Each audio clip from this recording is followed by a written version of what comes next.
Hey, how's it going everybody? It's Tanner here and welcome back to another Ninjago video here on the channel. I almost said Ninjago 2019 speculation video, but this is not that. This is instead a remake of the Ranking the Ninja video that I did a while back, basically comparing all of the ninja and contrasting them and ranking them in my opinion from worst to best. Now do keep in mind that this is my opinion, and while my opinion has changed a little bit since the last video, I figured, hey, since we're in the spirit of remakes, especially with the certain remakes of various Ninjago sets coming out next year, why not go ahead and remake this video and sort of give an updated look at my list. So again, just remember my opinion, all that fun stuff, and yeah, let's get right into it.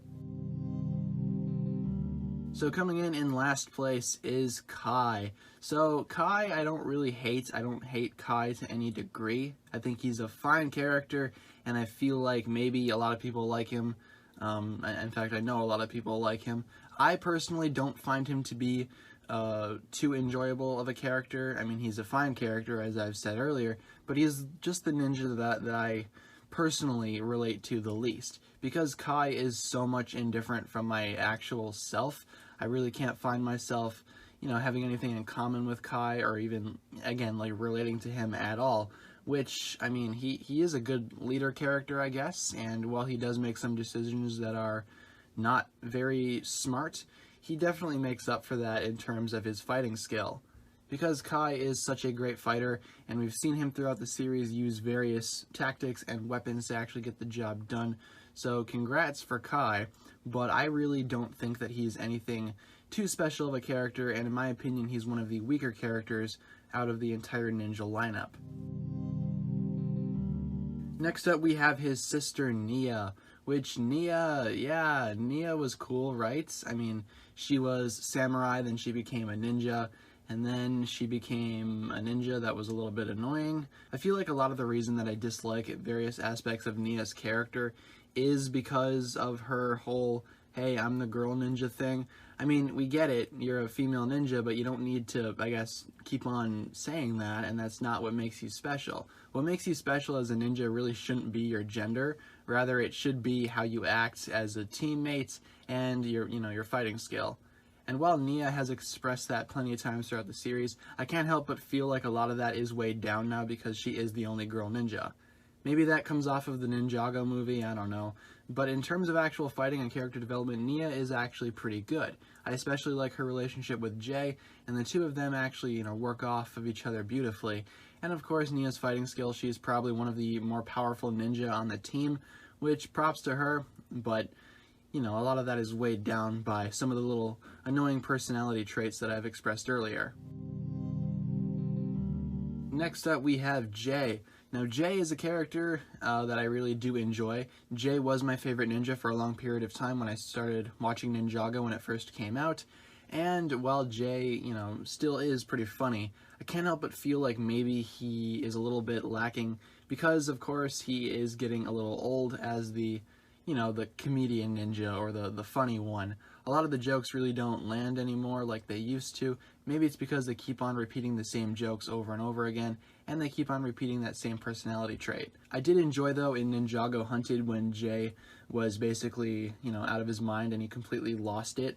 Like, that was funny to see, and that was interesting for Jay's character because we really hadn't seen him lose it so much to the point where he just stopped being himself, which I thought was pretty funny, but at the same time it's kind of concerning because that means that when I liked Jay, he wasn't being himself, which really shouldn't be the case. Jay is the lightning ninja, and he's pretty cool at doing, lightning stuff. He had some cool vehicles, and he had a pretty good personality, when it was fresh. I'd say maybe towards Hands of Time it started getting a little lacking, but that was immediately after his season, so what do I know? But yeah, Jay's season was pretty good. I liked it. Season 6, Skybound, is one of my favorite seasons to date, and part of that is because of Jay's character. Again, I really didn't expect him to be taking up the leadership mantle, but I'm really glad that he did, because we get to see that side of Jay that we really hadn't seen before, and I wish we would still be seeing more of that, especially in today's Ninjago day and age. Next up on the ninja ranking list, we have ZANE. Now, ZANE used to be one of my favorite ninja as well. Right now he's sitting down here at number 3, which, really isn't too shabby. I mean, ZANE is a pretty cool character. no pun intended, and I really do like his personality. Of course, the twist way back when he was revealed to be a Ninjago was pretty shocking. I really wasn't expecting that at all, and I was always the kid that would go on the Ninjago wiki and search up spoilers before the episode would even come out, and I didn't even see that one coming. That was genuinely a surprise to me, and it was a good one, and it really did pay off. A lot of the scenes later on, as ZANE, as the Ninjago, as his titanium form, were pretty interesting. I'm kind of getting tired of the whole, since ZANE is a robot, he's getting put out of commission and he's getting hacked all the time, which I really think we could get less of, because ZANE really is an interesting character, and I would like to see him be handled a little bit better by the series. Of course, I really do need to mention ZANE's season, though. Rebooted is one of my favorite seasons for a multitude of reasons, and part of that reason is because of ZANE. ZANE is a very interesting character, and I love him so much, and his season, especially during the final battle of Rebooted, was amazing to see, and it was really cool to see him actually pull things off in that sort of redemption style. Of course, again, nowadays, ZANE is just the stereotypical smart Ninjago, and I do like how in Season 8 he went ahead and, updated his technology a little bit more, and actually was able to convert himself back to a pseudo-human form with his cloaking tech, but in my opinion, ZANE works a lot better as a robot when he's not getting hacked. But yeah, ZANE is still one of my favorite characters to date, and I really do enjoy him quite a bit. Next up on the list we have Cole in the runner-up spot. Now Cole is a very interesting character to me, and he's actually worked his way up the list, and he's actually become one of my favorite ninja, especially after seasons 8 and 9. So Cole in the past really didn't have that much of an arc.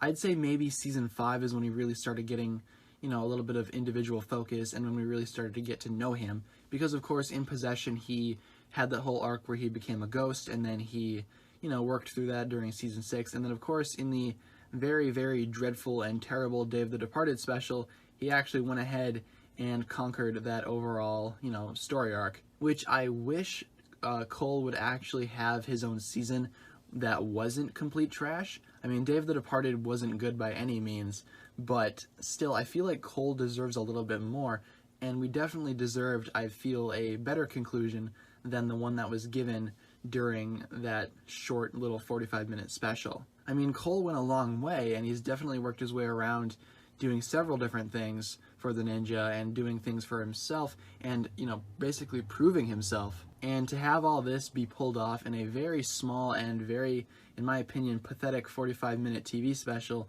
really wasn't the best way to go about it. But moving on from ranting about Day of the Departed, seasons 8 and 9 Cole really, really proved me wrong in terms of what Cole was and who he basically was trying to be. Seasons 8 and 9 improved his character to the fullest degree, and the way that they did that was actually by making him Master Wu's mentor.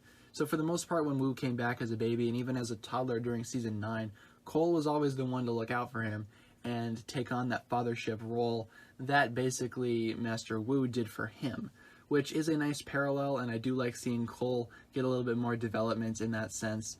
But yeah, it was really nice to see Cole come back and actually do something for once, and I feel like they should really give Cole his own specific season, because at this point he's at that development stage where I feel like he could hold his own season and not have it be completely trash.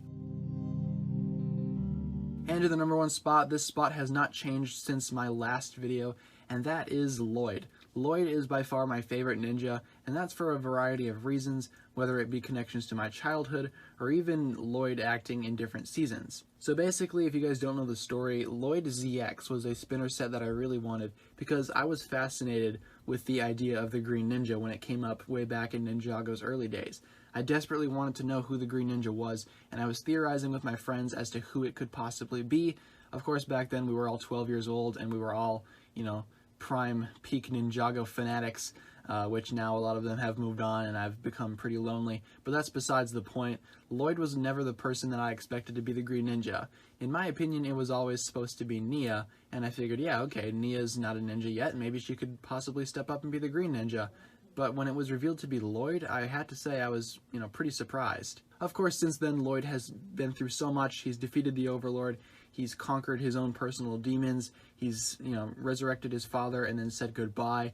And of course, now in seasons 8 and 9, he's taken on that more solid leadership role.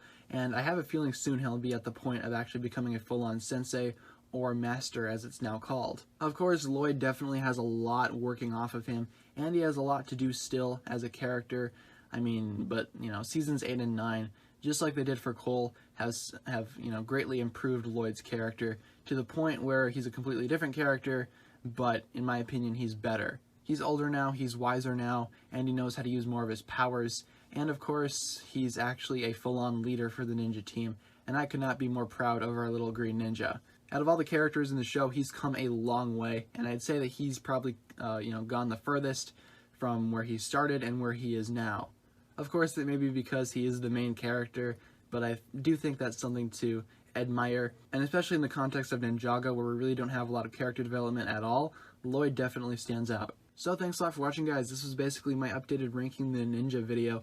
I hope you enjoyed this video, and remember, this is just my own opinion, so what you think may not be what I think. So yeah, just keep that in mind. But of course, with that being said, as always, be sure to give the video a thumbs up rating, and remember that the comment section is yours for any discussions you want to have regarding this topic, or of course, if you just had a general comment, that's fine too.